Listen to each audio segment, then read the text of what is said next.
from the All Indiana Podcast Network. It's time for real conversation about the real issues that affect our communities. Poverty, education, equality, and more. This is Real Talk. Real Talk with Reverend Charles Harrison. Welcome to Real Talk on the All Indiana Podcast Network. I'm Reverend Charles Harrison, and on this episode, we're going to talk about the issue of the out-of-control violence in Indianapolis. And is it all about guns? Is guns the problem in Indianapolis? The fact that too many people have guns, and this is the reason we see so much violence in our city. Please join me for this episode. Hello, this is Real Talk with Reverend Charles Harrison. I am, for those who don't know, I am the senior pastor of Barnes United Methodist Church here in Indianapolis. Most people know me as the 10-Point Man, or the president of the board of directors of the Indianapolis 10-Point Coalition, which is a faith-based group designed to help deal with the issue of youth urban violence as it impacts young men of color between the ages of 12 and 24 years old. And I have been doing this work now for about 24 years here in Indianapolis. I've been exposed to it a lot longer than that. My brother was killed at the age of 21, and then his son was killed at the age of 23 years old. Let's have a conversation today, those who are joining me today, and have a real conversation about this whole issue of whether or not guns is the problem in the surge in violence in Indianapolis that we have certainly seen for now about 10 years, 8 years. We have talked about it because we have seen the highest level of violence that we have seen in the history of Indianapolis. And everybody's trying to figure out, what's wrong. How do we deal with this issue of, urban violence, the daily violence that we are seeing, in the city of Indianapolis? What are the solutions? And you have politicians, you have community leaders, you have clergy, you have residents, neighborhood leaders. Everybody is talking about this issue, and everybody's trying to figure it out. Well, lately, though, there's been a great focus on guns and guns as the issue, and whether or not, we ought to make people, get permits to get guns, and whether or not we ought to raise the limit of who can legally purchase a gun between the ages of from 18 years old to 21 years old. And it is a topic. And the Republican mayoral candidate, Jefferson Shreves, is certainly getting a lot of pushback from conservatives and those who believe in the Second Amendment. I've had some Democrats who have talked to me on the streets about, this issue of whether or not there ought to be some restrictions on what kind of weapons you can have, and what they perceive as a law trying to take away their guns. So, it's not only conservatives that are pushing back on this issue, but it is also, I would say, Democrats, and they're pushing them back against both Mayor Hogsett, and Jefferson Shreves about this issue. There are others who are pushing back, who are saying guns are not the problem, that it is, the bad people are those people who are committing the violence, who are illegally getting these guns, and that no new law that is passed is going to keep these individuals from getting the guns. There are other people say there are just too many guns on the streets. Too many people have guns, and because of all of these guns that are on the street, we have a greater likelihood to have people commit these senseless acts of violence, whether it be, interpersonal conflict on the street where, individuals get shot or injured or shot or killed, like we had this morning in Indianapolis. There was a disturbance, and someone was shot and killed in their late 20s. And we see a lot of that, these disturbances, these interpersonal conflicts, and a gun is pulled out and someone is shot and killed. And there are people who are making an argument that if we didn't have all of these guns, if we made people, get a permit for, possessing a legal gun, then we would see less violence in the street. If we banned assault weapons, it would lead to less violence in the street. And then those on the other side, who believe in the Second Amendment, who believe in their right to bear arms, that it is not the legal gun owners who are responsible for all of this violence, that they are not committing these senseless acts of violence that lead to homicides or people being seriously injured. It is not those people legally owning guns that are causing the problem. It is the criminals, they say. It is the felons. It is young people who are underage who should not possess guns. And these are the arguments that you're hearing today, and today, I just want to have a conversation, about this whole issue. Is guns really the problem? Now I don't possess a gun. I don't really believe in that, me or my wife, so we don't have any guns in our homes.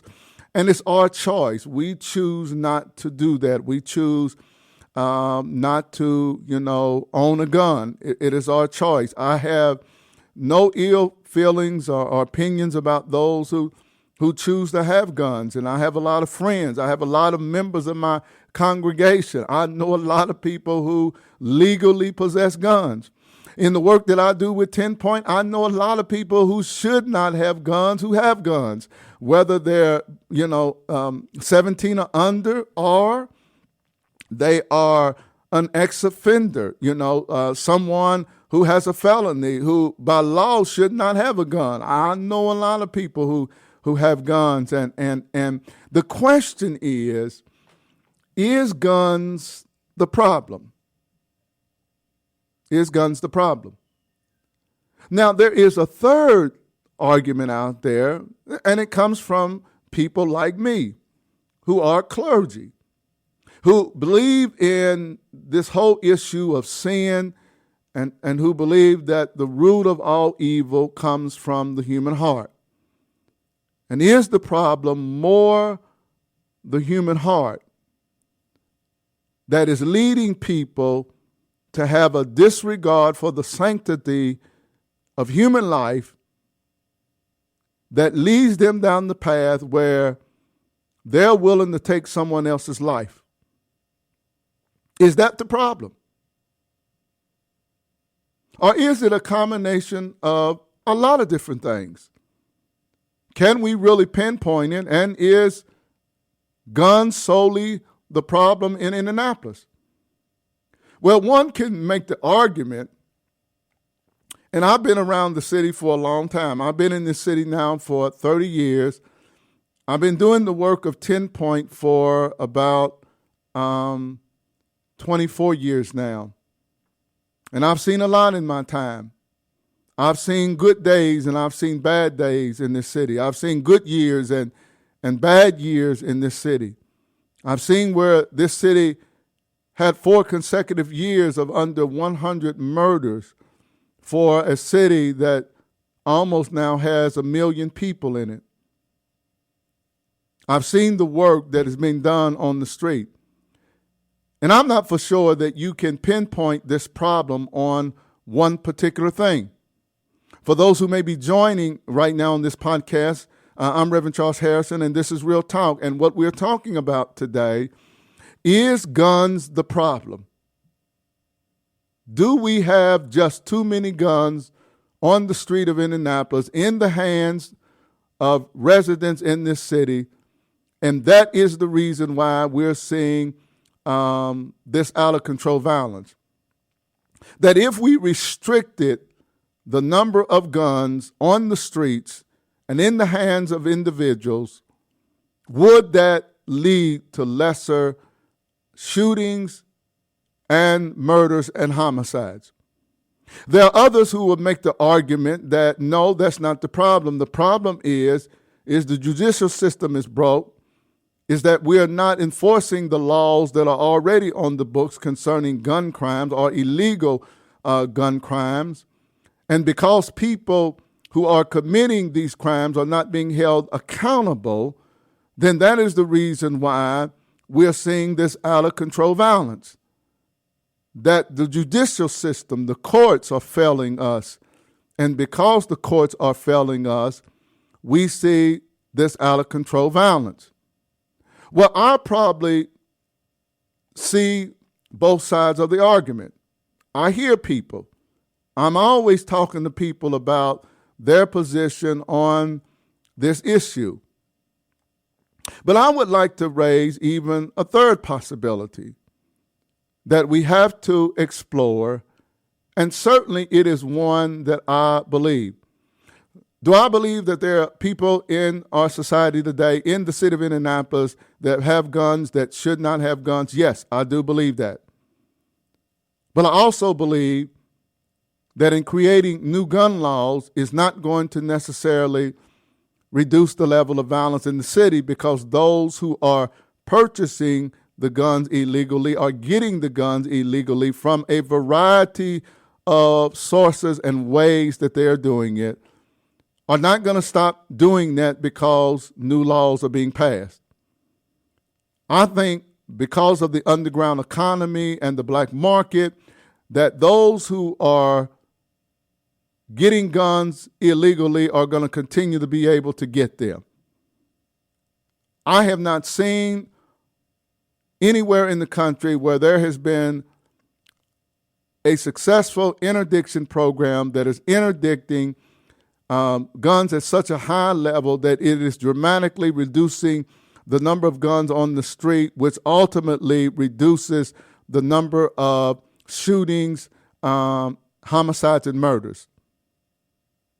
I just believe that if I want to get a gun and I'm not supposed to have a gun, there are ways that I can get that gun.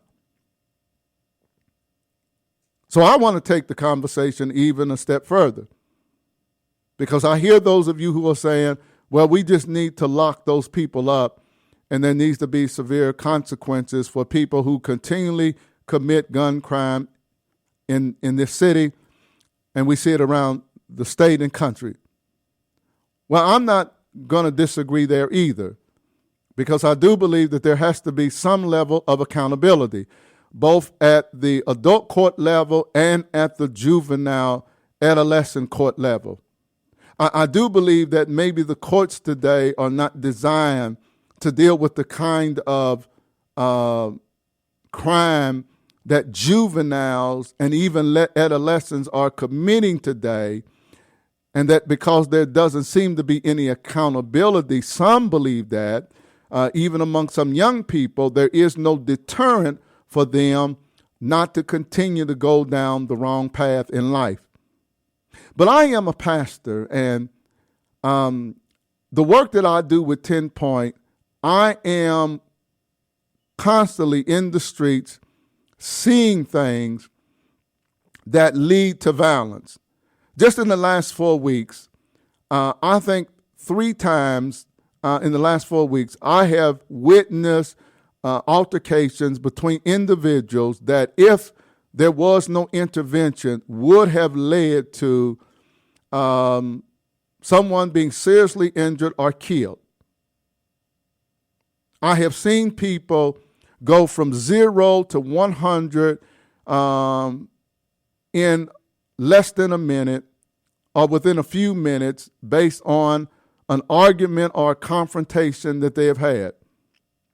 Immediately in the midst of the confrontation, individuals are going to their cars or the location where they are, trying to retrieve a gun or a rifle to escalate it even further. I see this all the time. Now, as a pastor, my perspective on this is going to be somewhat different.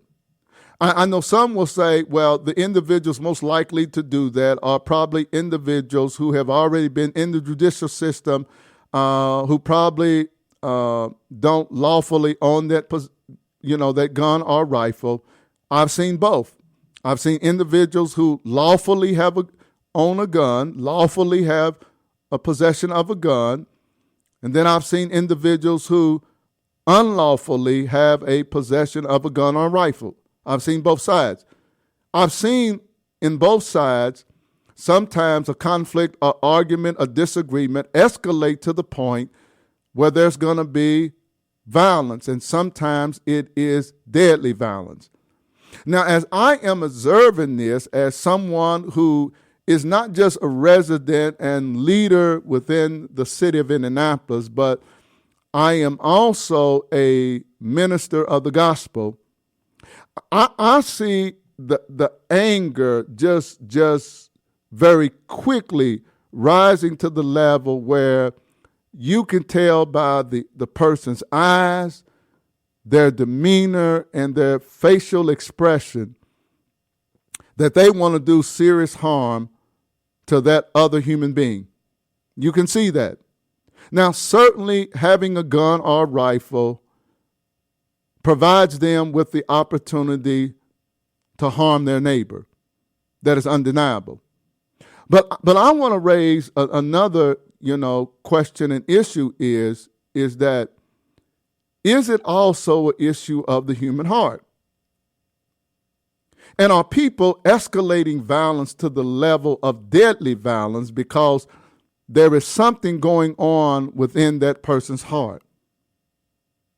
What causes you to no longer have any regard for the sanctity of another human being's life? What's going on with you? What's going on with you where you have no conscience anymore about whether that person lives or dies? Does having the gun in your hand or the rifle in your hand or possessing that, does it turn you in to something different? Or is there something different about you because of what's going on in your heart that having that gun or that knife will cause you to harm another human being? You see, I think that part of the problem is, and I know those of you who don't want to hear this religious talk, and, Reverend is talking that religious talk, but I do believe that evil comes from the heart. Now, we can debate what drives people to that path in life where they no longer have a consciousness, where they no longer have any regard for the sanctity of another human being's life. I think a number of things can push a person to that place and point in their life where they no longer fear death and they no longer have a regard for your life. I believe there's a lot of things that can drive a human being to that place in their life. But I don't think you can ignore the fact that a lot of this violence is also driven by what's wrong with people's hearts. There is something wicked, there is something demonic, there is something evil, where you no longer have any consciousness of killing another human being, where you are willing to shoot a gun or a rifle or an assault weapon, as some describe, and shoot in a crowd trying to hit somebody, but you are not concerned about innocent people being shot or injured or shot or killed. There's something wrong. And I don't believe it's just the person possessing the gun that makes them that way. I believe that there's something wrong with people, that there's something wrong with your heart that drives you to a place that you don't care about taking another human being's life. I believe that's a heart issue. Now, I'm not going to debate with those of you who say there are too many guns on the street. Yes, there may be too many guns on the street, but not everybody that has a gun is out on the street harming another human being with that weapon.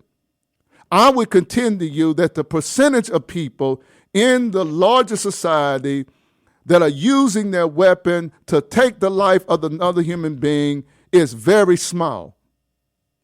So why are some people doing it and some people are not? I believe the deeper issue is that there's also a heart problem. Yes, I also would agree with those of you who believe that some people should not have a weapon. They should not have a rifle. I agree with you. But we cannot just focus on the gun piece and changing the laws, the policy piece, and focus on dealing with our broken judicial system, which I think we have to do all of those things, but we cannot ignore also the problem with the human heart.